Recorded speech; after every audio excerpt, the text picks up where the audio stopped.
তাইলে তওবা করবেন কখন? এখন। কখন বাবা? এখন, এখন, আজ। দিমাগ আছে যখন, আকল আছে যখন,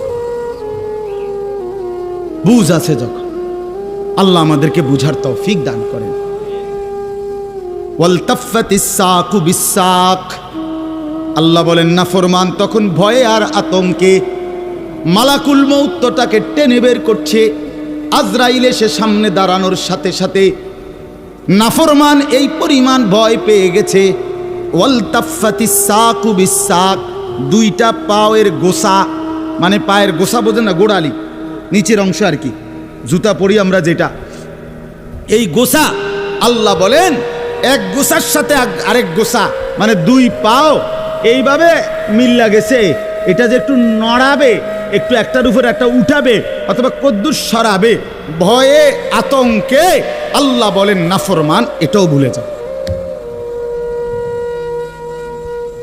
পাউটা নাড়াবার ক্ষমতাও ইলা রাব্বিকা ইয়াউমা ইদিনিল মাসাক। আল্লাহ তাআলা বলেন এই অবস্থাতেই আমি আল্লাহর কাছে ফিরতে হবে,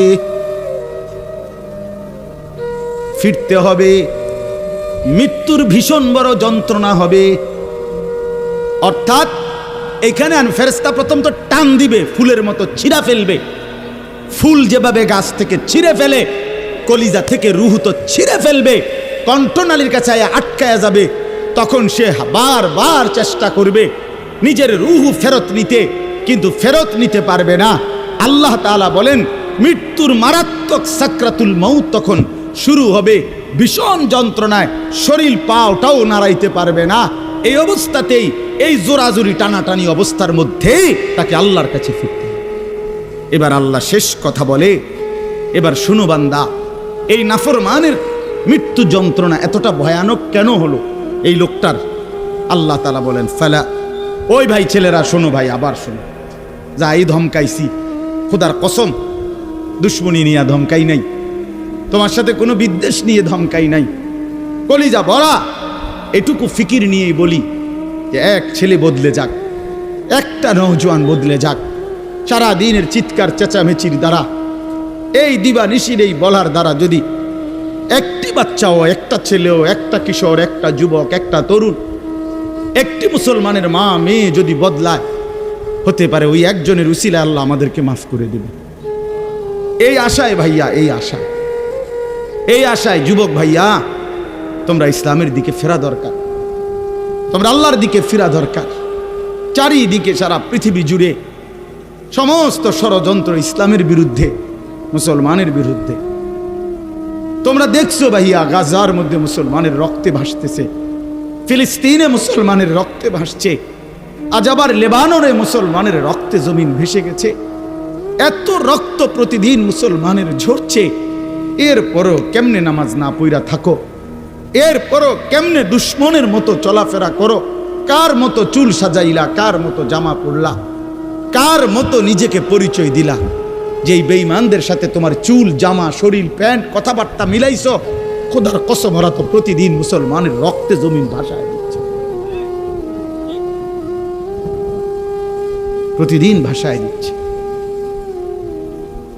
এটা তো ভাবা উচিত, ভাবা উচিত। সারা দেশে, আমার এই ছোট্ট বাংলাদেশেও কি পরিমাণ ইসলাম এবং মুসলমানদের বিরুদ্ধে ষড়যন্ত্র।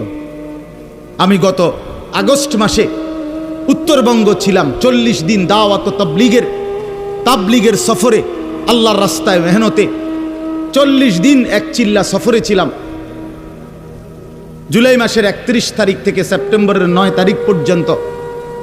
তো ওইখানে দেখছি আমি 10টা উপজেলায় অসংখ্য খ্রিস্টানদের গির্জা, যেখানে প্রতিদিন, কসম আল্লাহর, প্রতিদিন খ্রিস্টানরা, এই ইউরোপ থেকে আসা খ্রিস্ট ধর্মের অনুসারীরা, তারা আমাদের এই বাংলাদেশে, উত্তরবঙ্গে প্রতিদিন আমাদের সমাজে, মুসলমানের সমাজে খ্রিস্ট ধর্ম প্রচার করে 1-2 করে মুসলমানকে খ্রিস্টান বানাচ্ছে। আমি নিজ চোখে দেখছি, কমপক্ষে 50টা গির্জা দেখছি একটি জেলার মধ্যে।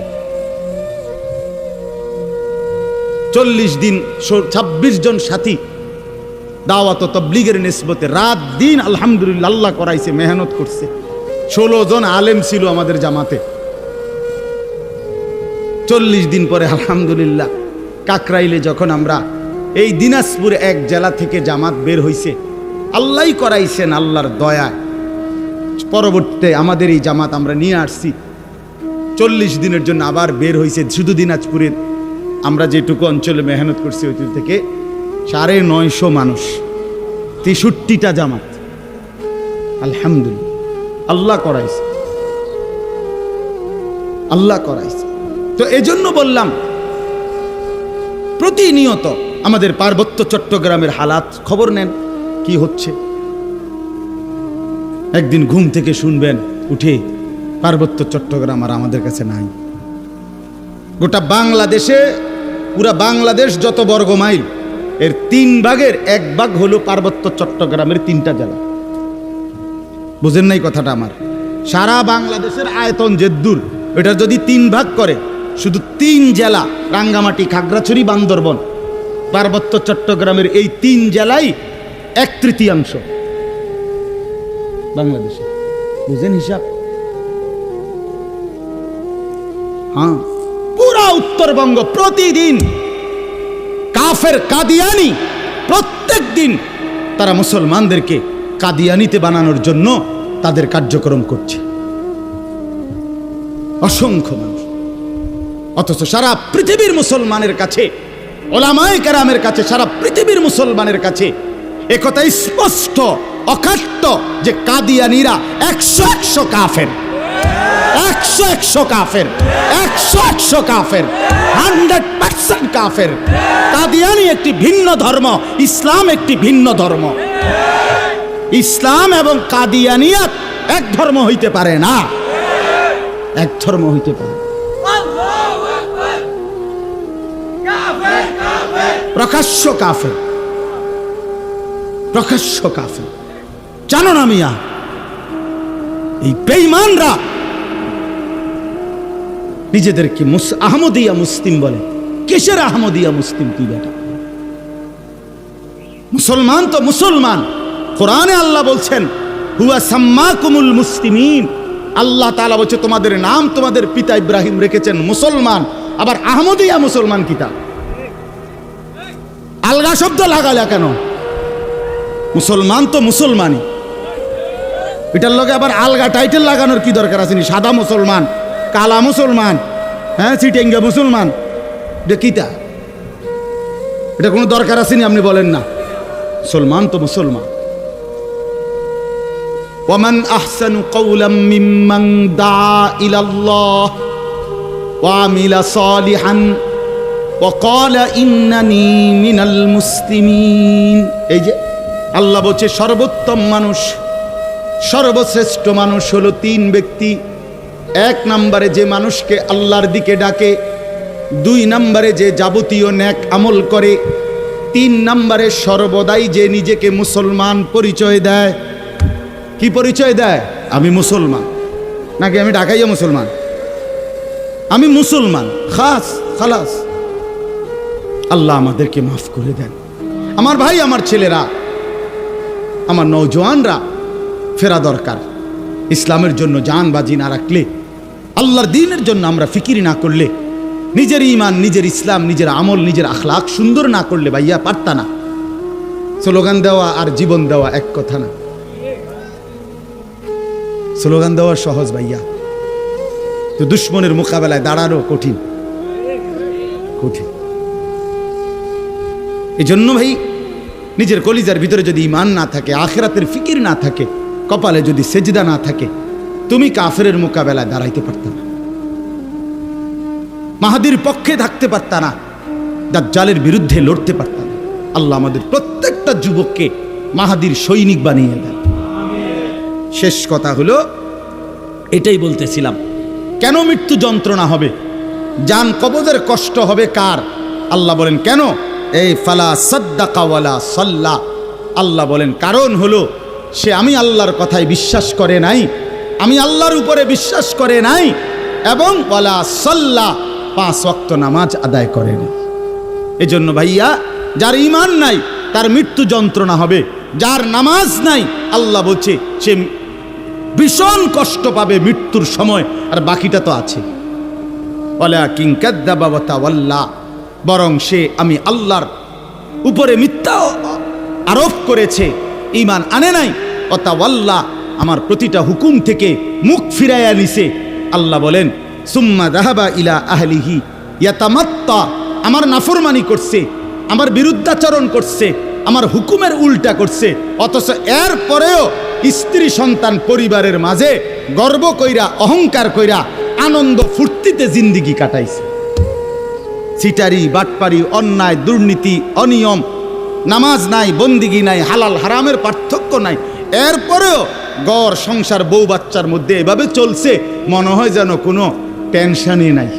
আল্লাহ বলেন এই অহংকারী, এই গাদ্দারির কারণে মালাকুল মউত আজরাইল যখন রুহু কবজ করবে তখন কলিজা থেকে রুহুটা ছিঁড়া ভিড়া এরপরে কবজ করবে। আল্লাহ আমাদেরকে মাফ করে দেন। আল্লাহ তাআলা শেষ বলেন, আমি যেটুকু পড়ছি, আউলা লাকা ফাআউলা সুম্মা আউলা লাকা ফাআউলা। আল্লাহ বলেন বান্দা, এই বান্দা, আমি 4 বার বলছি বান্দা, 4 বার তোমার জন্য দুর্ভোগ, তোমার জন্য দুর্ভোগ, তোমার জন্য দুর্ভোগ, তোমার জন্য দুর্ভোগ। 4 বার আউলা লাকা ফাআউলা সুম্মা আউলা লাকা ফাআউলা। কয়টা হলো? 4টা। কেন 4টা কেন? 1, তোমার জান কবজের সময় তোমার দুর্ভোগ। 2, তোমার কবরে দুর্ভোগ। 3, হাসরের মাঠে দুর্ভোগ। 4, জাহান্নামে দুর্ভোগ। তুমি জান কবজের সময়ও কষ্ট পাইবা, তুমি কবরেও কষ্ট পাইবা, তুমি হাসরেও কষ্ট পাইবা, তুমি জাহান্নামেও কষ্ট পাইবা।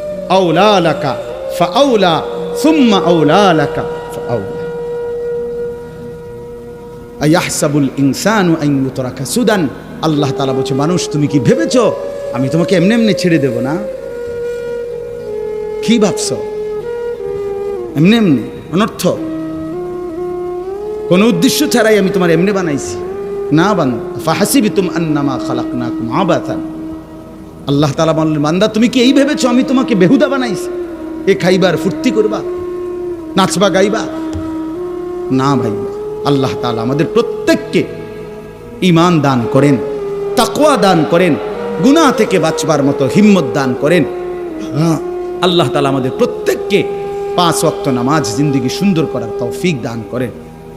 ইনশাআল্লাহ আল্লাহ তাআলা সবাইকে কবুল আর মঞ্জুর করেন। নওজোয়ান ছেলেরা সহ সবাই মেহেরবানি করে মনোযোগের সাথে হযরত বয়ান করবেন। হযরত আমারও অনেক বেশি শ্রদ্ধেয়। ইনশাআল্লাহ হযরতের বয়ান মনোযোগ দিয়ে শুনে দোয়া করে এরপরে আমরা যাওয়ার চেষ্টা করি। আল্লাহ তাআলা সকলকে উত্তম তৌফিক দান।